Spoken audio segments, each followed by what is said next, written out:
تو آج ہم بات کرنے والے ہیں رمضان المبارک کی آخری 10 راتوں کی۔ یہ وہ وقت ہے نا جس کا سب کو بہت بے صبری سے انتظار رہتا ہے، کیونکہ اس کی روحانی اہمیت بہت گہری ہے۔ چلیں سمجھتے ہیں کہ ان خاص راتوں میں ایسی کیا فضیلت اور برکات ہیں۔ تو ایک سوال جو ذہن میں آتا ہے وہ یہ کہ رمضان کا سب سے زیادہ طاقتور وقت آخر آتا کب ہے، اور اس کا جواب ہے اسی مہینے کے آخری عشرے میں، جی ہاں، آخری 10 دنوں میں۔ ٹھیک ہے، تو سب سے پہلے بات کرتے ہیں رمضان کے روحانی عروج کی، یعنی کہ وہ آخری 10 دن جو آپ کہہ سکتے ہیں کہ اس پورے مہینے کا نچوڑ ہیں۔ دیکھیں، ان دنوں کو سال کا سب سے مبارک وقت مانا جاتا ہے۔ یہ وہ ٹائم ہے جب مسلمان اپنی عبادت میں کوششیں اور بھی تیز کر دیتے ہیں، اللہ سے قربت حاصل کرنے کی جستجو کرتے ہیں، اور بس یہی وہ چیز ہے جو اس مہینے کو اس کے روحانی عروج تک لے جاتی ہے۔ اچھا، ان 10 راتوں کی جو سب سے بڑی فضیلت ہے نا، وہ ہے شب قدر کی تلاش۔ تو آخر یہ شب قدر ہے کیا، اور اس کی اتنی زیادہ اہمیت کیوں ہے؟ چلیں دیکھتے ہیں۔ لیلۃ القدر، جسے ہم شب قدر بھی کہتے ہیں، یہ وہ مقدس رات ہے جب ہمارے پیارے نبی حضرت محمد صلی اللہ علیہ وسلم پر قرآن کا نزول شروع ہوا تھا۔ اصل میں یہی وہ واقعہ ہے جو اس ایک رات کو اتنی غیر معمولی اہمیت دیتا ہے۔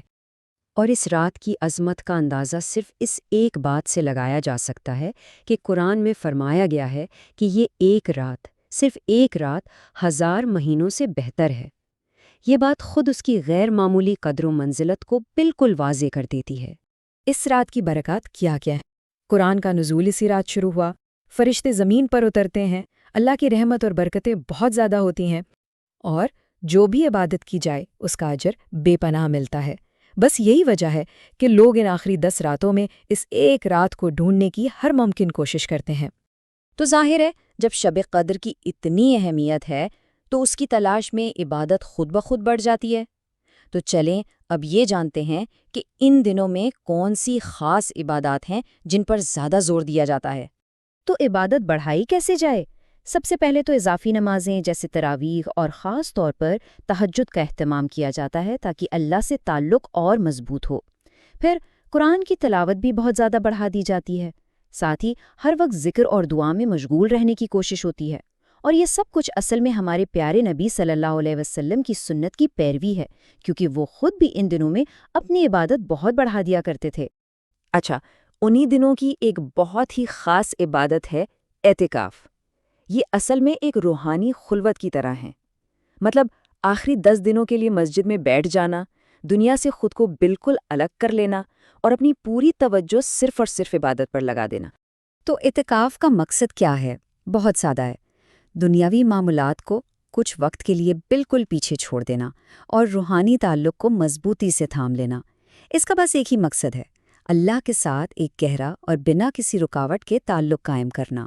عبادت تو ہے ہی، لیکن اس کے ساتھ ساتھ یہ راتیں توبہ اور خود کو بدلنے کا ایک بہت ہی سنہری موقع بھی ہیں۔ یہ جو 10 راتیں ہیں نا، یہ توبہ اور بخشش کے لیے بہترین موقع ہیں۔